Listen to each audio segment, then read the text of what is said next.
Graça e paz, irmãos. Nós estamos aqui nessa escola dominical de forma virtual, mas Deus ainda assim tem falado conosco poderosamente, né? Porque Deus, ele é onisciente, onipresente, onipotente. E eu tenho certeza que hoje não vai ser diferente, irmãos.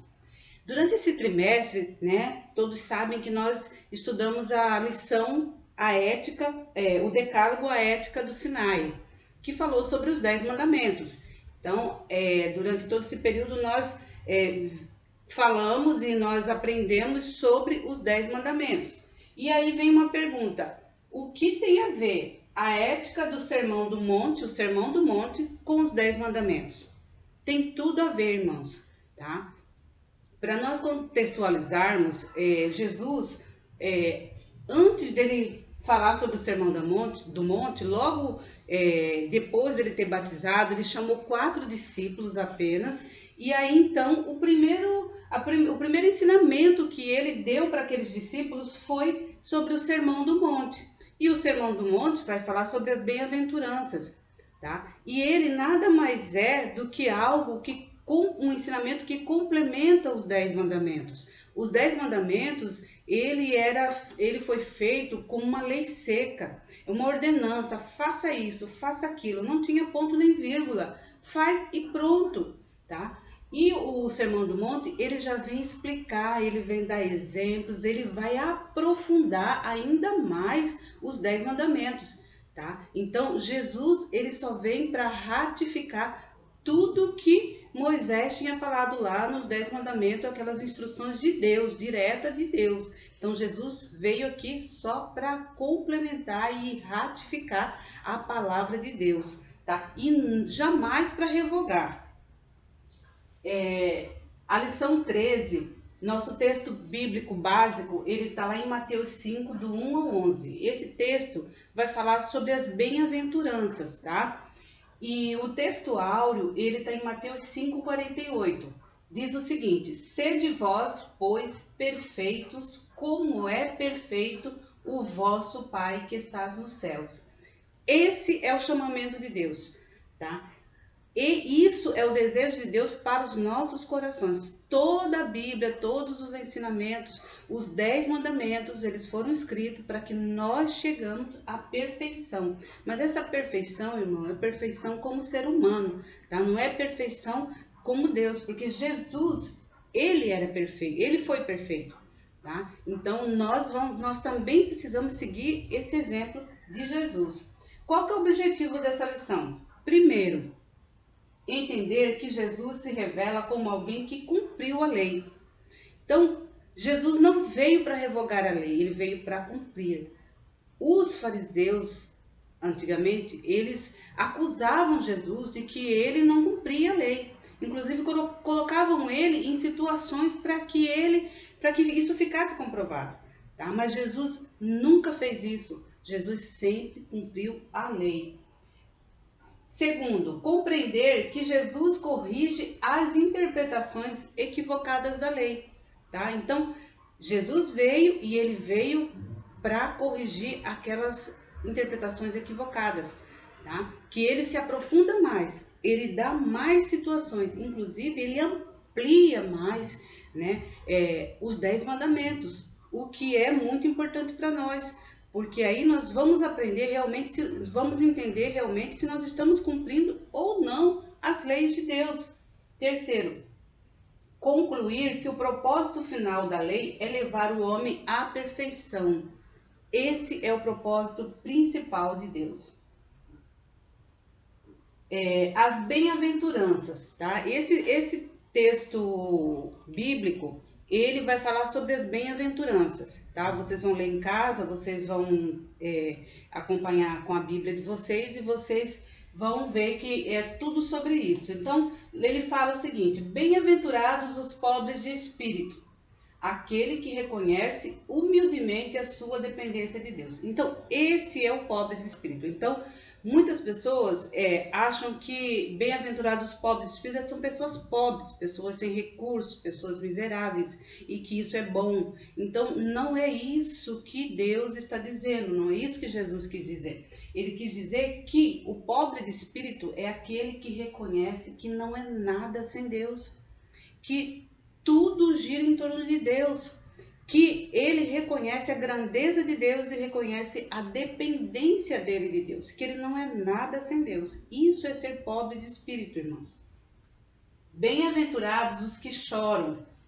É o choro por si mesmo, pela dor e a tristeza que o pecado causa. Então, não é um choro de luto, não é um choro porque você machucou, doeu alguma coisa. Não, não é esse choro. Tá? Esse choro aqui é aquele choro profundo, de dor, de tristeza, quando você cai, quando você comete algum erro, quando você percebe que você transgrediu as leis de Deus, que você pecou contra Deus, contra o seu próximo, e aquilo te faz sentir profundamente. É o choro de arrependimento. Bem-aventurados os mansos. Mansos são aqueles que possuem um espírito gentil e reconhecem que são falhos e pecadores, tá? Esses são os mansos, né? Por quê? Porque os soberbos são aqueles que acham que pode tudo, que sabe tudo, né? Que tudo gira em torno deles, e os mansos é totalmente o contrário. Os mansos são pessoas educadas, pessoas gentis, né? Pessoas que reconhecem que são falhos e pecadores, que são como todos os outros, são iguais a todas as pessoas. Bem-aventurados os que têm fome e sede de justiça, aqueles que anseiam pela justiça de Deus, assim como desejam o alimento que sustenta o homem. Então, nós sabemos que no nosso caminhar, né, nós vamos ser injustiçados muitas vezes, né, e o natural do ser humano é querer se vingar, é querer ir lá fazer com as próprias mãos. E não é isso que Jesus veio aprender. Jesus veio aprender que a nossa justiça, quem vai fazer é Deus, né? E que nós precisamos ter sede. O que significa isso, irmãos? Ter sede de justiça, como se fosse um alimento. Ter fome e sede de justiça significa que você quer ver que a verdade venha à tona, que você quer ver que a justiça seja feita por Deus. Por quê? Porque se isso não acontecer, o ser humano ele nunca vai aprender, ele nunca vai entender que ser bom é um mandamento de Deus. Ele vai achar que fazer coisas erradas, porque ele não sofre nenhuma consequência, está tudo bem. E a justiça é exatamente para que seja feito isso, para que tenha um ensinamento na vida da pessoa, para que ela entenda que ela errou, que ela falhou, e por isso ela vai ter uma consequência. Isso é a justiça, tá?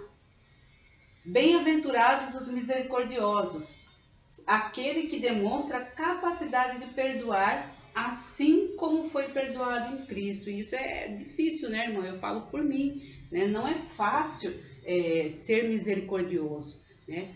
O nosso interior, nossa capacidade humana, ela é justiceira, ela é vingativa, né? E aí a gente, muitas vezes, por causa disso, a gente deixa de ser misericordioso, porque a gente não tem a capacidade de perdoar os pecados dos outros em relação a nós, né? Perdoar as ofensas dos outros, tá?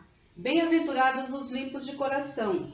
Os limpos de coração diz respeito à pureza interior, relacionamento com a singeleza de mente e ao propósito sincero e puro, tá? Aqui, Jesus veio dizer para nós o seguinte: não adianta você demonstrar algo que você não é por dentro. Que era isso que os fariseus faziam antigamente, né? Os religiosos faziam isso. Eles achavam que eles conheciam a lei, estava de cor e salteado na boca, eles falavam de trás para frente e tudo mais. Então, aquilo para eles era o mais importante. Mas aqui Jesus vem e diz: não adianta nada disso. O que adianta é você ter um coração puro, um coração singelo, né? Com singeleza de mente e ao propósito sincero e puro, a pureza do seu coração. E é isso que Deus sempre vai olhar para nós, é para o nosso interior, para o nosso coração, tá? Para o nosso verdadeiro eu. Bem-aventurados os pacificadores.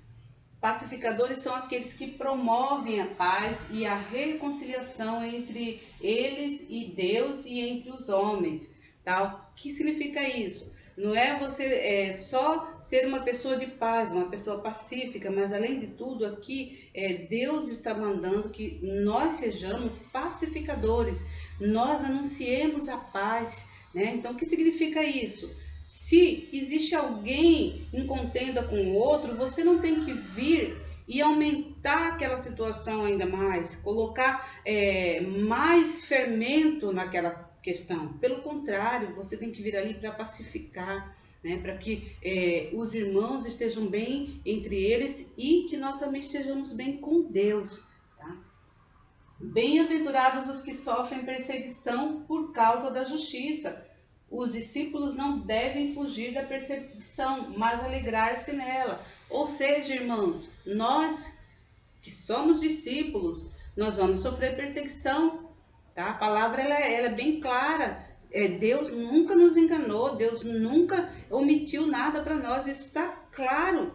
Tá? Então, nós pensamos que porque a partir do momento que nós aceitamos a Jesus, nós não vamos ter problemas, isso é um engano. Nós vamos ter problemas, nós vamos ter perseguições, tá? Mas aqui Jesus vem dizer que nós não devemos fugir dessa perseguição, mas nós devemos alegrar. É difícil, né? Você no meio da perseguição está alegrando, mas é isso que Jesus está dizendo para nós, irmãos. Por quê? Porque nós precisamos nos alegrar, porque nós temos a certeza, a convicção que Deus, que Jesus já venceu toda e qualquer situação, toda e qualquer adversidade, toda e qualquer luta nossa, tá? Por isso nós precisamos nos alegrar. O segundo ponto é o testemunho cristão, tá? Discípulo de verdade faz a diferença no mundo. O nosso testemunho deve confirmar o nosso discurso para que a pregação não seja anulada. Então, não adianta nós conhecermos a palavra de Deus toda, sermos muito bons para falar, para testemunhar da palavra de Deus, mas se as nossas atitudes, nossos atos, as nossas práticas não estiverem condizendo com aquilo que nós falamos, a nossa pregação é nula, ela não vale de nada, é isso que a palavra diz. Lá em 1 Timóteo 3,7 diz, é necessário também que ele tenha bom dos de fora, a fim de não cair na desonra e no laço do diabo. Ou seja, tenha bom testemunho dos de fora. Faltou uma palavra aqui, tá, irmãos? Mas é isso, tá? Ou seja, as pessoas, não só de dentro da nossa casa, do nosso círculo de amizade, mas as pessoas de fora percebam, vejam o nosso testemunho, né? E entendam que nós somos pessoas diferentes, que nós fazemos a diferença. Nós não podemos ser iguais a todo mundo. Nós precisamos fazer a diferença. Para quê? A fim de não cair na desonra e no laço do diabo. Então, irmãos, muitas vezes a gente cai numa desonra, no laço do diabo, e a gente não entende o que está acontecendo, a gente não entende por que estamos passando por isso. Esse é o momento de avaliarmos por que nós chegamos naquela situação, né? Qual foi o que nós fizemos para poder chegar naquela situação? Muitas vezes foi por isso, por falta de testemunho. Falamos uma coisa e fazemos outra coisa totalmente diferente. Então não adianta nada termos um discurso lindo, maravilhoso, mas na prática a gente não conseguir fazer nada em relação a esse discurso. Nós precisamos ser sal da terra. A palavra salário vem da palavra sal, porque antigamente os escravos recebiam o salário em sal. Então, hoje o sal ele não tem muito valor, né? Mas antigamente ele tinha valor. Tanto ele tinha valor que ele era uma moeda de pagamento para os escravos, tá? E aí por isso a palavra diz que nós precisamos ser sal da terra, porque nós somos valorosos, nós temos valor, tá? Nós, discípulos, somos pessoas de valor. O sal conserva e dá sabor aos alimentos, né? Conserva, mantém, tá? Então o verdadeiro discípulo, aquele que fala e pratica aquilo que a palavra de Deus diz, ele vai ser conservado, tá? Ele vai ter um sabor.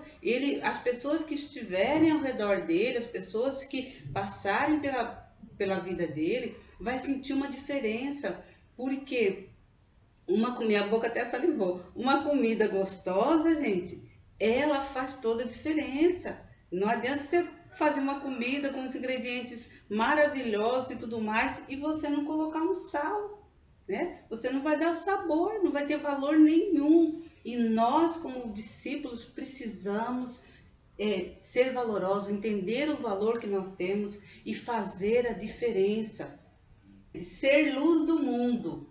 Quando damos bons testemunhos, estamos irradiando a luz de Jesus, tá? Então nós estamos refletindo a luz de Jesus. As pessoas, só de olhar para nós, sabem que nós somos diferentes, né? Porque elas estão vendo em nós o reflexo de Jesus. Que tremendo, irmãos.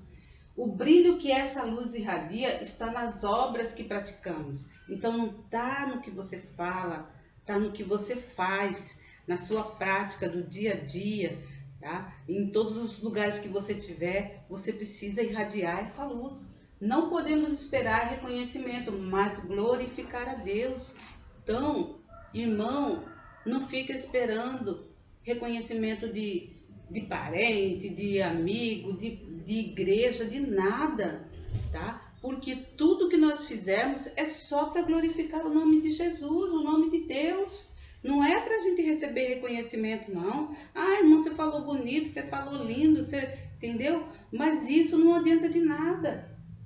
O principal é nós reconhecermos, glorificarmos a Deus com as nossas obras. Essa é a importância de praticarmos a palavra de Deus.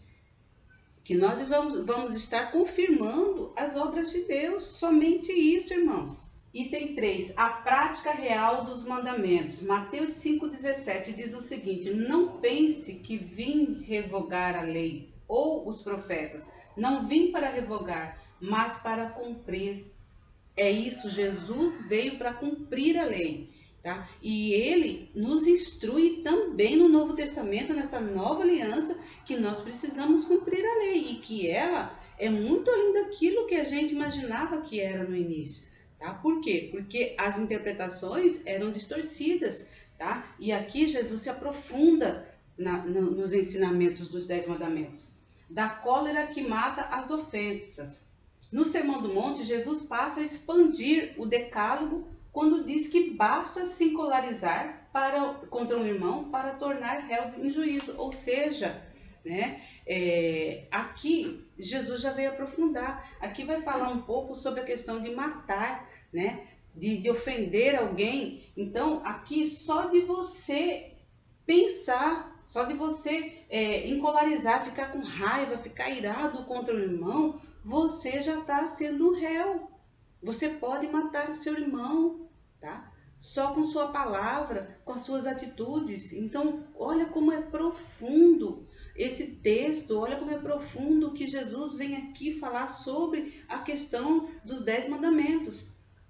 Mais adiante, Jesus interpretou a lei trazendo à tona o conteúdo espiritual dela, e não somente repeti-las dando um sentido legalista superficial, né? Os 10 mandamentos, ele é categórico. Ele é lei seca, ele é superficial. Faz isso, faz aquilo. Aqui não. Aqui Jesus aprofunda, né? Jesus vem trazer um conteúdo espiritual, né? Ele não vem só para repetir, mas ele vem para aprofundar esse ensinamento dos 10 mandamentos. A reconciliação precede o culto. Jesus ensina que o culto religioso perde seu propósito se o homem tiver alguma contenda com seu próximo. Ou seja, aqui também, mais uma vez, Jesus vem aprofundar, tá? O que ele diz? Não adianta nós irmos na igreja, frequentarmos uma igreja, né? Acharmos que estamos prestando culto a Deus, que estamos dando o melhor para Deus, mas se eu tenho uma contenda com algum irmão, né? Então aqui você precisa se reconciliar primeiro, para só então você cultuar o nome do Senhor. Então, antes de você entrar na igreja, você já tem que ter resolvido sua situação, com seu irmão, com a pessoa que você ofendeu, que você guardou algum rancor, alguma mágoa, né? Então, isso é o que Jesus veio ensinar, tá? De volta à ética do decálogo. Adultério e cobiça pode se configurar apenas na esfera interior, sem que haja o ato propriamente dito. Olha que profundo. Ele dizia, não adulterarás, né? Não cobiçarás. Mas aqui, lá naquela época, as pessoas entendiam que eles tinham que praticar o ato para que aquilo fosse configurado, né? Para que o pecado fosse configurado. No entanto, aqui Jesus fala que não. Basta você, no seu interior, desejar o mal para alguém, você desejar a mulher do outro, o marido do outro, ou as coisas do próximo, né? Através da cobiça. Basta no seu coração, você não precisa praticar o ato, você já pecou. Como profundo é os 10 mandamentos, né? Aqui Jesus vem nos ensinar mais uma vez sobre a profundidade desses ensinamentos. E o item 4, princípios de tolerância e de generosidade. A generosidade como ato de amor. O amor não deve ser seletivo, né? Então, o que Jesus quer dizer aqui? Eu não tenho que escolher quem eu vou amar. O amor não é seletivo.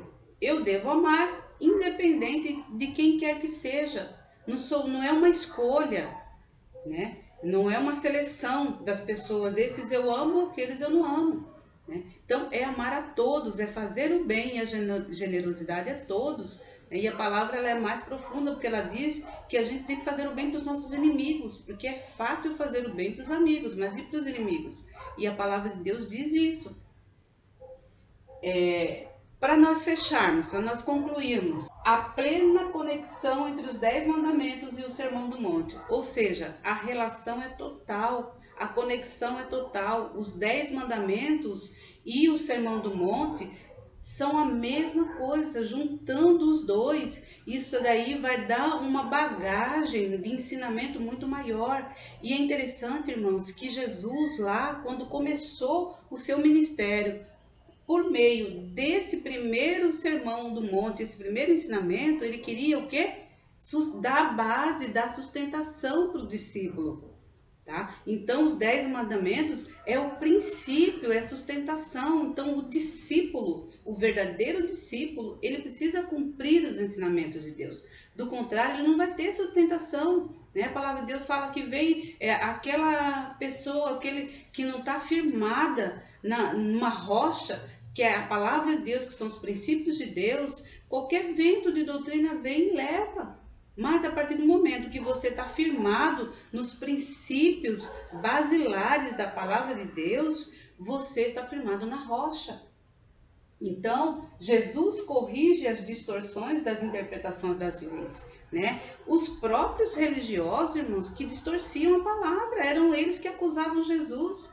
Ah, porque o Senhor curou no sábado, né? É porque a mulher adulterou e o Senhor não matou, não permitiu que ela fosse morta, né? Lá naquele momento que aquela mulher adúltera foi pega em adultério, tá? Mas Jesus não veio fazer isso. Jesus veio para corrigir essas distorções, tá? Que são geradas pelos próprios religiosos, irmãos. Isso é o que é mais triste, tá? Porque são os próprios conhecedores da palavra que fazem essas distorções, essas confusões, né? E por causa disso muitas mentes ficam sem saber o que devem fazer. Mas a palavra de Deus é a nossa base, né? Nós temos aprendido com o nosso pastor Adilson, gente, não fuja da palavra. É a palavra. Se você não fugir da palavra, você não tem como errar. Não vá para pessoas, eu vou por causa do exemplo do fulano, porque fulano fez aquilo. Não, é a palavra. Se baseie na palavra. Se você não tem o hábito de ler a palavra, você vai ter dificuldade de caminhar. Você vai ter dificuldade de seguir os mandamentos de Deus. Você vai ter dificuldade de ser discípulo. Você vai ser apenas um religioso. E isso não vai fazer diferença na sua vida, irmão, como nunca fez na minha, tá? Então, essa é a palavra de Deus. Finalizamos a nossa lição trimestral, e Deus abençoe que vai vir uma lição maravilhosa. Logo mais a nossa irmã Jaqueline já está preparando tudo aí. Vamos aguardar, irmãos, porque é bênção que está vindo para as nossas vidas. Senhor, muito obrigada por este momento, muito obrigada por esta palavra.